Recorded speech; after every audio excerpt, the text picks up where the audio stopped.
welcome to the Paper Snob. This is Tara. Today I am working on my Iron Crafter Challenge video for this monthly hop that I hostess over on the Peace Craft Love Clubhouse Facebook community group.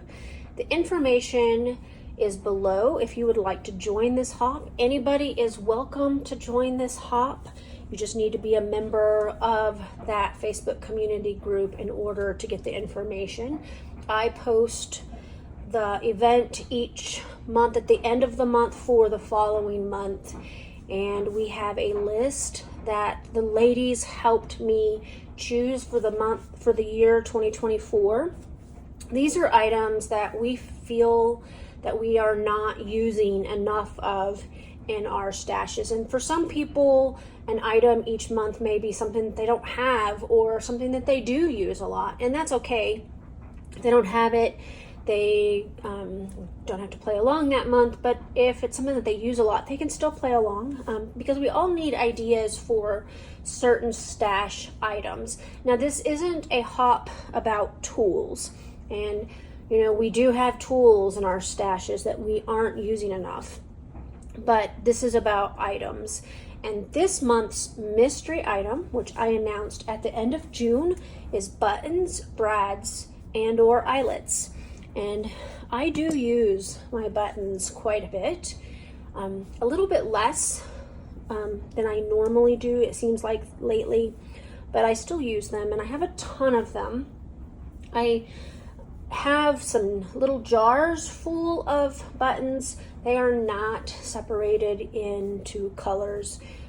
Maybe I should go ahead and do that at some point, but I didn't, so I did have to dump out a jar and look through them to get the colors that I needed.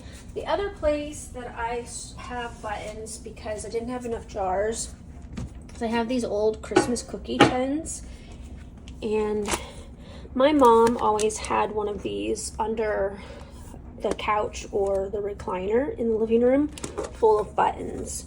And so I have a bunch of buttons in here. There are some little tiny hearts and some very tiny buttons. There's some shaped buttons such as this kitty cat button. There are some cherries, some apples in here that I saw as I was digging around. Here's the cherries.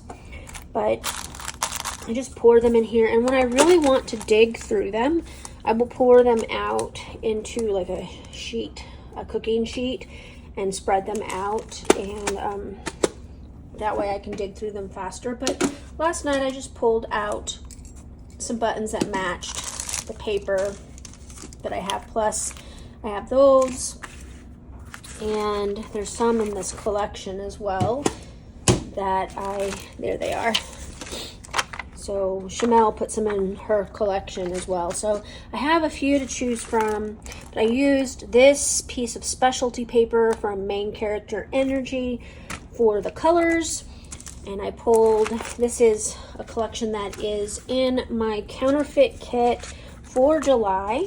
And so I pulled two pieces of paper out, the plaid, and this, what would you call this, a weave plaid? I don't know, tone on tone.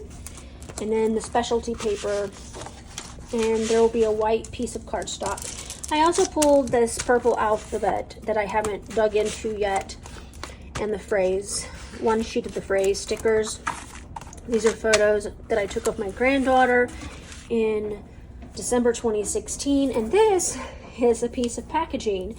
Now, I know it's trash, but you know what I do with this? I use this for in the place of fun foam, which, you know, I have fun foam sitting here, but I use this in place of fun foam. It's a good way to recycle your product packaging and not waste. So I put that in this here so that I would remember to use it. I'm also going to use a piece of white cardstock, which I have not pulled yet, but I'm going to go ahead and pause this video. We're going to get started. I know that I'm going to be fussy cutting these cameras out. I'm not going to do that on camera. You all know how to fussy cut. You don't need to see my struggle bus, at least I hope not. And I'm going to go ahead and fussy cut this entire sheet of paper for the cameras, and then I'll be right back. I also forgot to mention that I'm going to be playing along with Off the Board with pineapple papers, and I'll have links and stuff below for that, but here is my inspiration for that hop.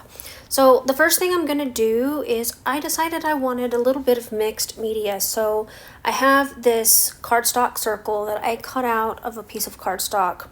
It's something that I've set aside because I used the outer portion for another layout, and I just set this aside.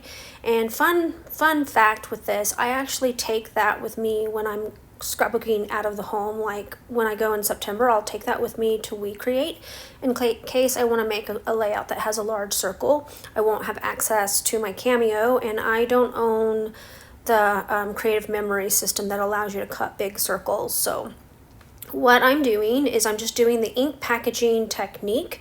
I am using a Distress Stain ink in Mode Lawn. I don't have very many of the stains. They're not something that I decided that I wanted to buy all of the colors in, but I do have a few, and so my goal is to kind of use them up. Hopefully before I move again. We'll see how that goes.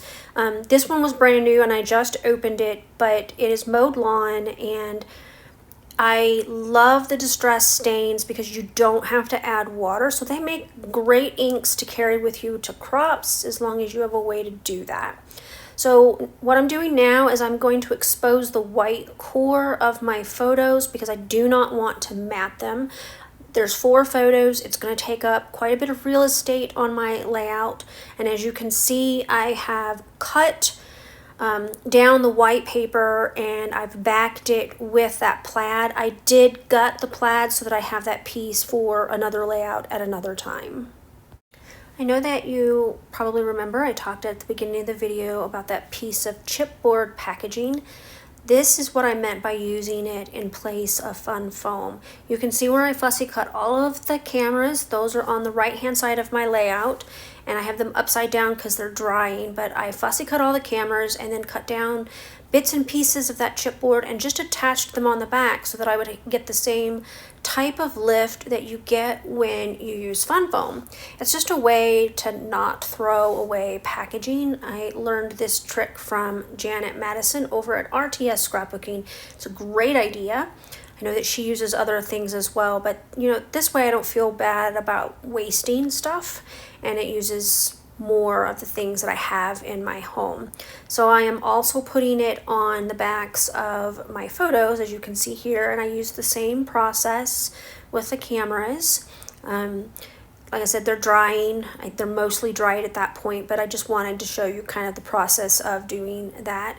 I know that you're probably thinking, why would you do that? But anyway, it works, I promise, and it looks fine, and you'll never know except for that you watched this video. I'm going to scuff up the edge of this photo mat. This is from that, what is that, a weave plaid. It's a lilac paper with a lighter purple kind of weave or plaid background. I really love papers like that. I like the backside as well, but anyway. So it is a 4 1/4 by 6 1/4 piece of paper. Initially, I meant for it to kind of be a large mat and go the other direction, but I cut it wrong, and you know what? It works out fine in the landscape way. It gives me kind of an anchor point for my title, which turns out really great. So now I'm just flipping over all the cameras because I'm going to start placing them around this circle. I did not erase my pencil lines, and you can kind of see them in the finished layout, and maybe I'll go in and erase the ones that are dark, but my pencil marks were pretty light, and I am okay with them kind of just hanging out. I mean, if you're going to be examining my layouts with a microscope, that's not fun, guys. Don't do that. Anyway, so I just am randomly placing the colors and trying not to get 2 colors next to each other on here. I thought I'd use more of them than I did, but you know, now I have embellishments ready to go for the rest of this kit that I have put together for July. So I paused the video and I glued the photos and the cameras down to the background, and now I'm adding my title.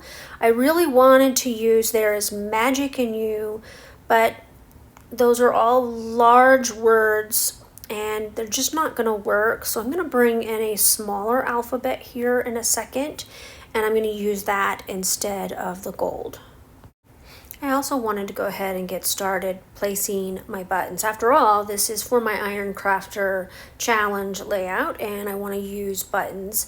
I could have used brads, I could have used eyelets, but I have a lot of buttons and I really love using them. And I know that you probably saw that container full of buttons at the beginning and thought I was nuts, but I enjoy digging through the buttons too. It's something I used to do as a kid. I was a weird kid. We didn't have TV in my home growing up, and so I would play with those buttons. I'd make little button families and just get kind of lost in my imagination. Told you I was weird. Hope you still love me, because that's how it is.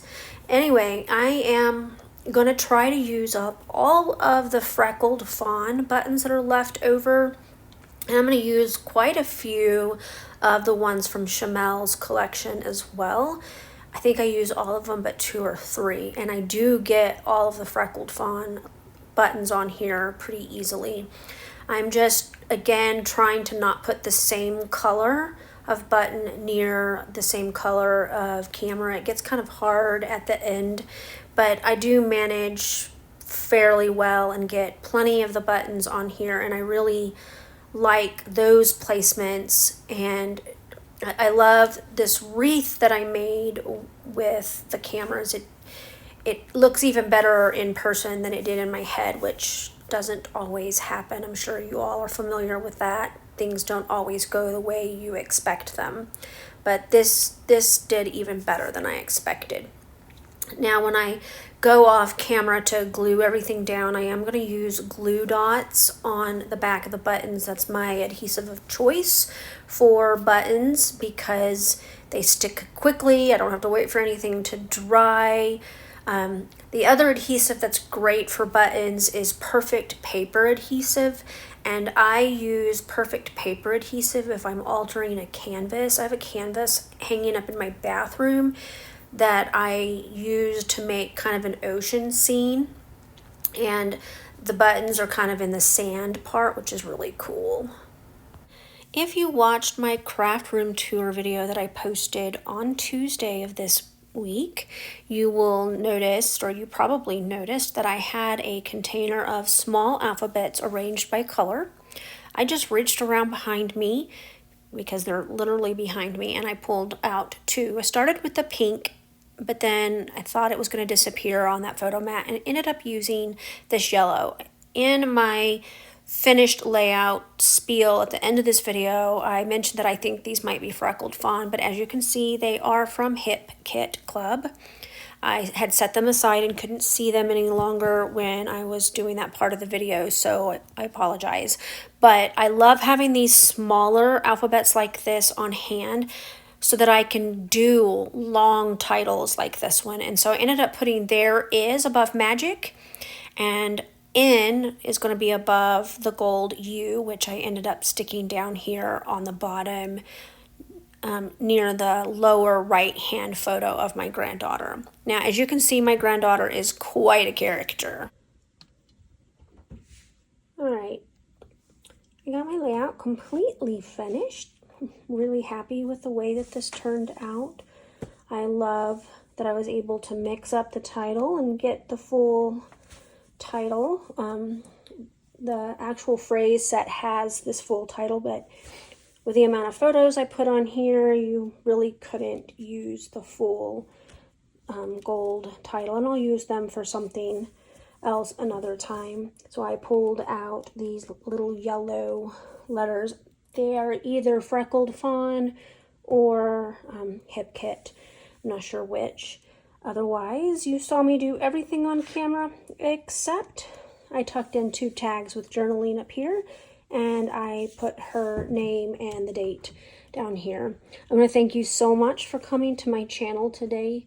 I really appreciate those of you who take the time to like, comment, and or subscribe to my channel.